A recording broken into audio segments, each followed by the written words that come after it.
నమస్కారం నా పేరు తేజస్విని బీసీఎన్ న్యూస్ కి స్వాగతం ముందుగా ముఖ్యాంశాలు మంగళగిరి పార్టీ కార్యాలయంలో ప్రజా సమస్యలను అడిగి తెలుసుకున్న డిప్యూటీ సీఎం పవన్ సమస్యలు చెప్పుకునేందుకు ఎప్పుడైనా రావచ్చంటూ సూచన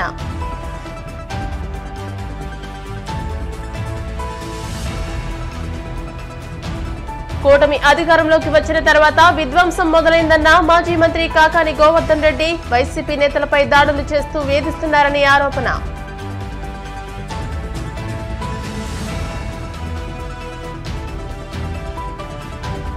అనకాపల్లి జిల్లా వైసీపీ కార్యాలయానికి జీవీఎంసీ నోటీసులు అనుమతులు లేకుండా కట్టారంటూ ఆరోపణలు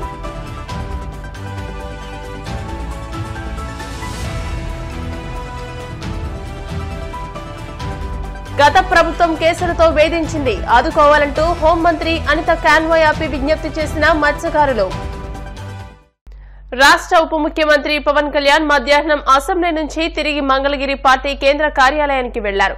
ఆ సమయంలో వివిధ ప్రాంతాల నుంచి తమ బాధలు చెప్పుకునేందుకు వచ్చిన వారిని చూశారు. వెంటనే కాన్వాయ్ ఆపి ఆఫీస్ ముందు కుర్చీలు వేసుకుని బాధితులతో మాట్లాడి అర్జీలు తీసుకున్నారు. కొన్ని అర్జీలకు సంబంధించి అక్కడికక్కడే అధికారులతో ఫోన్లో మాట్లాడారు. జనసేన పార్టీ కేంద్ర కార్యాలయం వద్ద ప్రజా సమస్యలు వినేందుకు ప్రత్యేకంగా హెల్ప్ డెస్క్ ఏర్పాటు చేశారు. సమస్యలు వివరించేందుకు ప్రజలు ఎప్పుడొచ్చినా రావచ్చని అన్నారు.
రాష్ట్రంలో టీడీపీ అధికారంలోకి వచ్చిన తర్వాత విధ్వంసం మొదలైందని వైసీపీ నేతలపై దాడులు చేయడంతో పాటు మానసికంగా వేధిస్తున్నారని మాజీ మంత్రి వైసీపీ నేత కాకాని గోవర్ధన్ రెడ్డి ఆవేదన వ్యక్తం చేశారు. ఈ మేరకు ఆయన మీడియాతో మాట్లాడుతూ పోలీసులకు ఫిర్యాదు చేస్తే వైసీపీ నేతలపైనే కేసులు నమోదు చేస్తున్నారని అన్నారు. చంద్రబాబు అధికారం ఇస్తే టీడీపీ నేతలు ఏం చేస్తారనే విషయం తేట తెల్లమవుతోందని, తోటపల్లి గూడూరు మండలాల్లో ఆక్వా రైతుల ఆస్తులను దహనం చేశారని, ఆక్వా చెరువుల్లో విషాన్ని కలిపారని ఆరోపించారు. ప్రభుత్వాలు మారినప్పుడల్లా విధ్వంసాలకు పాల్పడడం సరికాదని, రాష్ట్రంలో దుష్ట సంప్రదాయాన్ని తీసుకొస్తున్నారని అన్నారు. పోలీసులు అధికార యంత్రాంగం ఇష్టారాజ్యంగా వ్యవహరిస్తోందని కాకాని గోవర్ధన్ రెడ్డి ఆవేదన వ్యక్తం చేశారు. వైఎస్ఆర్ కాంగ్రెస్ పార్టీకి సంబంధించినటువంటి నాయకుల మీద, కార్యకర్తల మీద, సానుభూతి పరుల మీద దాడులు ప్రారంభమయ్యాయి. అవి ఎంత దాకా వెళ్ళాయి అంటే, ఒక పక్క తీవ్రమైనటువంటి దాడుల్ని కొనసాగిస్తూ, విధ్వంసం సృష్టిస్తూ, ఆస్తులను హరిస్తూ, అన్ని రకాల వాళ్ళని మానసికంగా, శారీరకంగా ఇబ్బంది పెట్టేటువంటి పరిస్థితులు తీసుకురావడం జరిగింది. ఇందుకు పరాకాష్ట ఈరోజు ఒకసారి చూస్తే నిన్న జరిగినటువంటి ఉదంతం, తోటపల్లి గూడూరు మండలానికి సంబంధించి సర్వేపల్లి నియోజకవర్గంలో కోడూరు గ్రామంలో ఆక్వా రైతు కావలరెడ్డి రంగారెడ్డికి సంబంధించినటువంటి దాదాపు 50 లక్షల రూపాయల విలువ చేసేటువంటి ఏరియేటర్స్ ఉన్నటువంటి ఆ గోడౌన్ని దుండగులు తగలబెట్టడం జరిగింది. గత కొద్ది రోజులుగా కవింపు చర్యలకు పాల్పడుతున్నారు. పక్కన ఉన్నటువంటి తెలుగుదేశం పార్టీకి సంబంధించినటువంటి నాయకులు అనేక సందర్భాలలో పోలీసులకి ఫిర్యాదు చేయడం జరిగింది.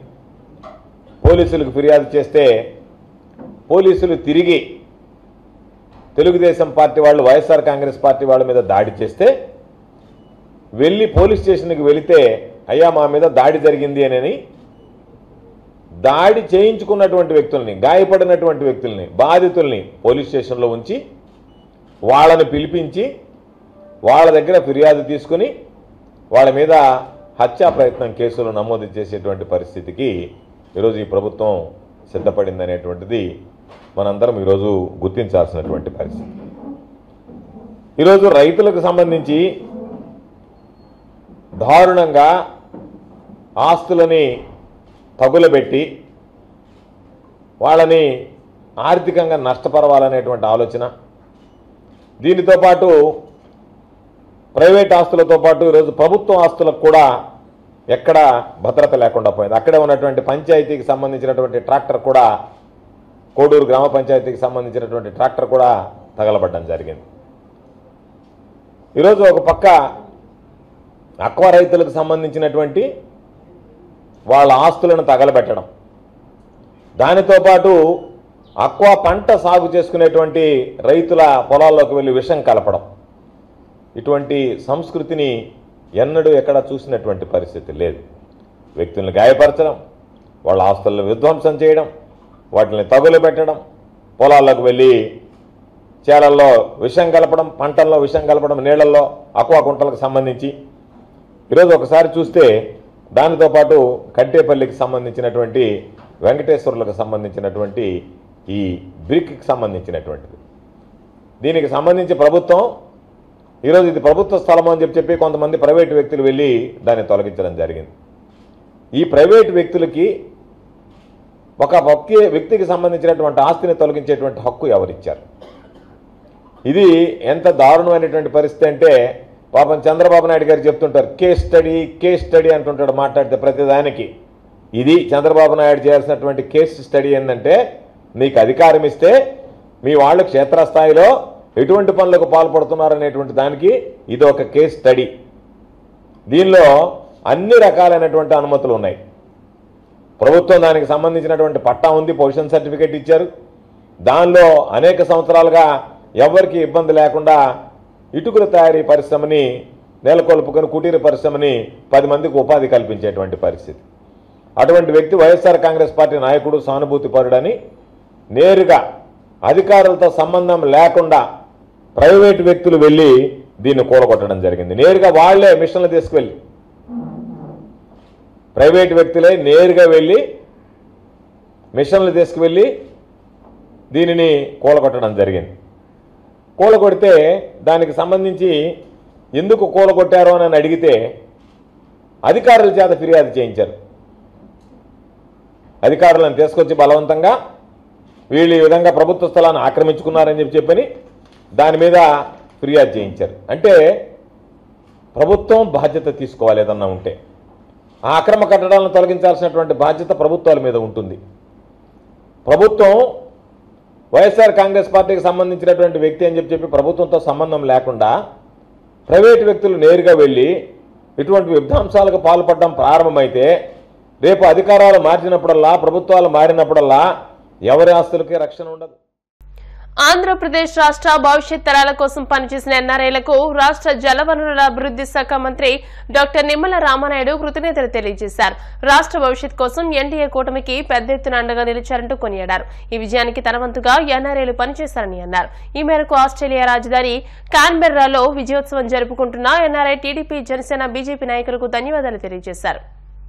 మొన్న జరిగినటువంటి ఆంధ్రప్రదేశ్ శాసనసభ ఎన్నికల్లో ఈ ఆంధ్రప్రదేశ్ రాష్ట్రానికి మళ్ళీ ఒక పూర్వ వైభవం రావాలి, ఈ రాష్ట్రాన్ని మళ్ళీ పునర్నిర్మాణం చేయాలి, ఈ ఆంధ్రప్రదేశ్ రాష్ట్ర భవిష్యత్తు, భావితరాల భవిష్యత్తుని కూడా కాపాడాలనేటువంటి ఉద్దేశంతో మరి ప్రత్యేకించి ప్రవాసాంధ్రులు ఎవరైతే ఉన్నారో మరి ఎక్కడో వేల కిలోమీటర్ల దూరంలో ఉన్నప్పటికీ కూడా కన్న తల్లికి కన్న ఊరికి రుణం తెచ్చుకోవాలనేటువంటి ఆలోచనలో భాగంగా పెద్ద ఎత్తున మరి మొన్న జరిగినటువంటి ఎన్నికల్లో తెలుగుదేశం, జనసేన, బీజేపీ, ఎన్డీఏ కూటమిని బలపరిచి మా విజయానికి సహకరించినటువంటి మీ అందరికీ కూడా పేరు పేరున కూడా హృదయపూర్వకమైన నమస్కారాలు తెలియజేసుకుంటూ, అందులో భాగంగా ప్రత్యేకించి ఆస్ట్రేలియా రాజధాని క్యాన్బెర్రాలో జరుగుతున్నటువంటి ఈ యొక్క విజయోత్సవ సభలో పాల్గొంటున్నటువంటి నా తెలుగుదేశం, జనసేన, బీజేపీ నాయకులు, కార్యకర్తలకు, అభిమానులకు అందరికీ కూడా మరొక్కసారి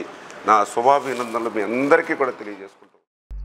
వైసీపీకి మరో బిగ్ షాక్ తగిలింది. తాడేపల్లిలోని వైసీపీ కార్యాలయాన్ని కూల్చేసిన రోజే మరో వైసీపీ కార్యాలయానికి నోటీసులు వెళ్లాయి. అనకాపల్లి జిల్లా వైసీపీ కార్యాలయానికి జీవీఎంసీ నోటీసులు ఇచ్చింది. అనకాపల్లి మండలం రాజుపాలెం గ్రామంలో ప్లాన్ అనుమతులు లేకుండానే నిర్మాణాలు చేశారనే నోటీసుల్లో మున్సిపల్ కార్పొరేషన్ అభ్యంతరం వ్యక్తం చేసింది. ప్లాన్ అప్రూవల్ కోసం 351 రోజుల క్రితం అప్లై చేశారు. కానీ దరఖాస్తు పెండింగ్ లోనే ఉందని జోన్ 7 అసిస్టెంట్ సిటీ ప్లానర్ పేర్కొన్నారు. 7 రోజుల్లో సమాధానం ఇవ్వకుంటే తదుపరి చర్యలు ఉంటాయని జీవీఎంసీ హెచ్చరించింది. ఆంధ్రప్రదేశ్ సచివాలయం వద్ద హోంమంత్రి వంగలపూడి అనిత కాన్వాయ్కి బాపట్ల జిల్లా మత్స్యకారులు అడ్డుగా వచ్చారు. వెంటనే హోం మినిస్టర్ అనిత కాన్వాయ్ ఆపి వారి సమస్యలను అడిగి తెలుసుకున్నారు. వైసీపీ పాలనలో తమపై అక్రమ కేసులు పెట్టి తీవ్ర ఇబ్బందులకు గురి చేశారని మత్స్యకారులు అనిత వద్ద కన్నీటి పర్యంతమయ్యారు.